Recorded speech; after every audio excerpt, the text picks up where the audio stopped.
किसान साथियों नमस्कार। टीपीएस फार्मिंग यूट्यूब चैनल में आपका स्वागत है। किसान भाइयों, मान लीजिए आपने कोई भी फसल की बुवाई की है या आपने प्लांटिंग की है यानी कि रोपाई की है।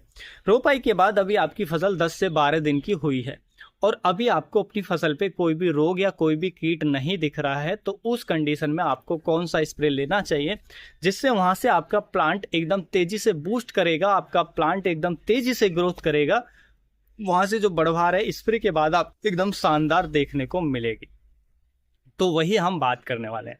देखिए, पहले तो यदि आपको लग रहा है कि आपकी फसल के अंदर कोई कीट का अटैक है, कोई रोग का अटैक है, तो फिर उसी के अनुसार आपको पहला स्प्रे लेना चाहिए।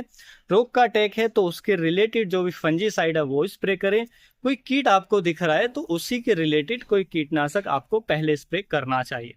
लेकिन अगर आपको, क्योंकि अभी ये प्लांटिंग की है और 10 से 12 दिन ही हुए हैं, तो ऐसे में अगर कोई रोग व कीट नहीं है तो मैं एक आपको स्प्रे बता देता हूं कि वो आपको ले ही लेना चाहिए। 10 दिन बाद या 12 दिन बाद ये स्प्रे कर ही देना चाहिए। उसके अंदर हमारा आता है इमिडाक्लोपिड। इमिडाक्लोपिड जो आता है 17.8% एसएल फॉर्मुलेशन में हमें देखने को मिलता है। पॉपुलर ब्रांड की बात करें तो कॉन्फिडोर के नाम से आपको मार्केट में देखने को मिल जाएगा। तो हमें इसका स्प्रे जरूर ले लेना चाहिए।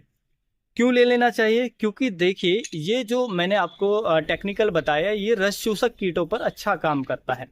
अब जो रस चूसक कीट होते हैं ये हमें दिखाई नहीं देते हैं, लेकिन हमारे पौधे पर इसका अटैक हो चुका होता है। ये इतनी आसानी से आप जो सकिंग पेस्ट है उनको इतनी आसानी से आप नहीं देख सकते हैं, लेकिन इनका अटैक हो चुका होता है। और ज्यादातर ये हमारे पौधे की नीचे की साइड, पत्तियों की नीचे की साइड बैठे रहते हैं, जिससे आसानी से दिखाई भी नहीं देते हैं। वहां पर ये हमारे पौधे या पत्तियों का रस चूसने का काम करते हैं। अब देखिए, रस चूसते हैं तो क्या उसमें क्लोरोफिल होता है, क्लोरोफिल को चूस लेते हैं। जब हमारा पत्तियों का रस ही चूस लेंगे तो क्या होगा, पत्तियों में पीलापन आना शुरू हो जाता है।